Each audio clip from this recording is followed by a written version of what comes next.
Antecedentes en el conocimiento melisopalinologico y oportunidades para mejorar el mercado de la miel en Colombia desde el pensamiento complejo. Alberto Castellanos Riveros. Inicialmente es importante entender la complejidad como un cambio paradigmático de afectación simultánea que pretende resolver el problema de cómo abordar lo real en la forma menos reductora y fragmentada, plural y diversa posible. Muy de moda hoy con el postmodernismo.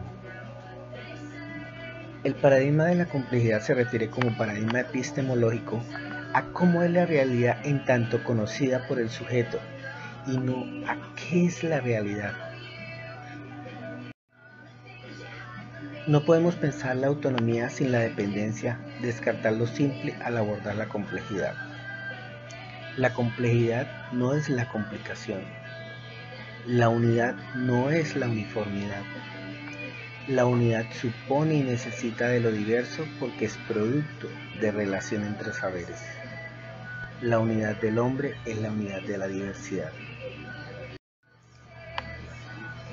La complejidad emerge cuando uno se plantea la pregunta por el sentido de la historia y se da cuenta de que el único sentido de la historia es el que se va construyendo conforme hacemos historia. Una sociedad o una organización no es nunca más que el espacio cambiante, poco integrado y débilmente controlado, sobre el que se proyectan varias lógicas diferentes y por tanto varios conjuntos de relaciones, de negociaciones y de conflictos sociales. Esto lo decía Touraine. Y adicional a esto, Edgar Morin afirma que la complejidad es la incertidumbre en el seno de los sistemas ricamente organizados.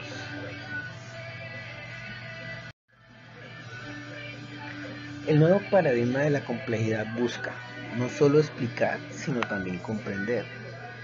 No solo distinguir y analizar, sino también articular y organizar. No solo dar explicaciones lineales, sino también tener sentido de la multidimensionalidad y de la recursividad. Y finalmente tener sentido de la lógica y de la dialógica. El tener sentido de la dialógica y la dialógica significa que el saber propio de la lógica sustenta la comprensión de lo verdadero y lo falso. Pensar de forma dialógica nos sitúa en la necesidad de unificar en la interacción y en la atención. Esto quiere decir que no se trata por tanto de homogeneizar lo diferente, sino de asumir la diferencia y hacer que esta diferencia dialogue, siempre pensando en resolver problemas, en dar respuesta a interrogantes de la ciencia y del saber. El pensamiento complejo se refiere al modo de conocimiento a través de la lógica del funcionamiento mental, de la argumentación de las estrategias cognitivas, incluso del uso de la razón para aprender y captar la complejidad, para dar sentido y conferir significado tanto a lo local como a lo global. Eso es parte de entender el pensamiento complejo.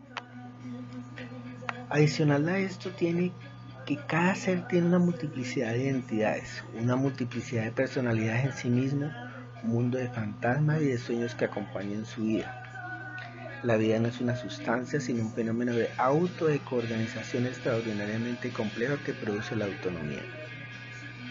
Y esto se refiere a las personas que aprenden, al saber de las personas.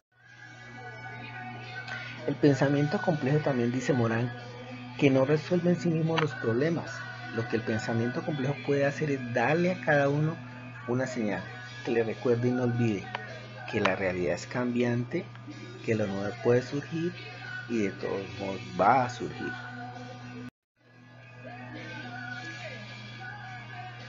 En ese proceso de la complejidad, del pensamiento complejo, hay que tener en cuenta que hay una metodología en los procesos de diseño.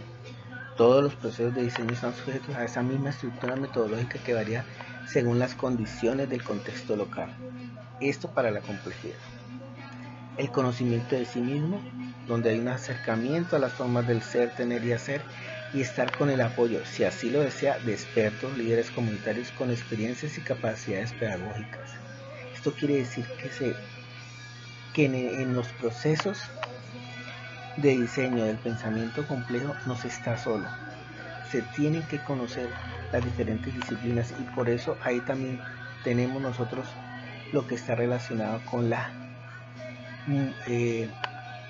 multidisciplinariedad y la relación que tienen las diferentes disciplinas. El conocimiento de los demás, la comprensión de las necesidades existenciales del otro, de la complementariedad y la unidad en la diversidad. El conocimiento del entorno, valoración y apropiación de las potencialidades que ofrece el entorno natural y antrópico para el bienestar humano. Este es uno de los elementos bien importantes porque es parte de lo que en este trabajo se trató de hacer.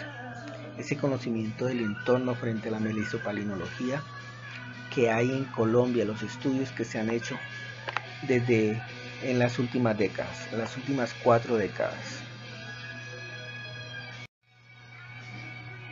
Entonces, la metodología en ese trabajo fue una metodología de carácter cualitativo, fundamentado en la hermenéutica y el análisis de la complejidad de la producción que había en la actualidad.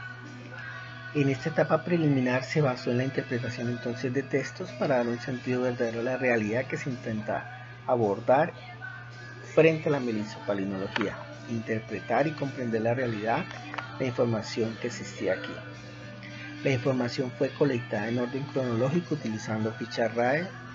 Con la matriz diligencial, la tarea que vino luego fue tomar lo más relevante de cada columna y proceder a elaborar una interpretación para definir un estado del arte de lo que era la melisopalinología en Colombia que nos sirva para empezar a hacer los procesos de interpretación, de reconocimiento, ayudados del pensamiento complejo y de la comprensión que nos define el pensamiento complejo.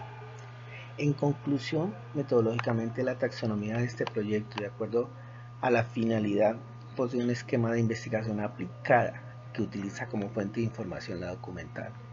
El control que se tuvo sobre las variables de investigación fue no experimental o ex post facto, de tipo transversal o transeccional, cuyo alcance es puramente descriptivo. En los resultados y conclusiones podemos decir que uno de ellos fue el relacionado con los tipos de estudio, los cuales fueron todos ex post facto de tipo transversal, recolectando datos en un solo momento. No hicieron estudios, no hubo un estudio o no hay un estudio en este momento de carácter longitudinal que haya alcanzado por lo menos 2 o 3 años seguidos, lo cual no explica mucho el comportamiento correlacional que pueda tener la producción de miel con otros factores o variables que influencian definitivamente la misma, o sea, la productividad de miel, como son el clima, la temporada de lluvias de sol, los pisos térmicos, la variabilidad genética de las especies que se producen en las diferentes temporadas del año, que le podrían dar un valor mayor a la diferenciación de los tipos de miel que necesariamente deben estar en Colombia. De los 8 estudios en 45 años, de acuerdo a sus fechas de publicación, del 84 al 2017, poco o nada dicen del comportamiento del calendario apícola de dichas zonas que pudiera servir de información a los comercializadores, consumidores y productores apícolas. Es decir, son estudios que adolecen de la continuidad necesaria para llegar a caracterizar dichas zonas apícolas. También se puede evidenciar que en Colombia tenemos mieles uniflorales y poliflorales a través de los estudios realizados, lo cual denota el potencial que tienen estos estudios de panología en la búsqueda del reconocimiento de la diferenciación productiva de miel en Colombia y la posible búsqueda de una denominación de origen protegida de carácter internacional. La bibliografía.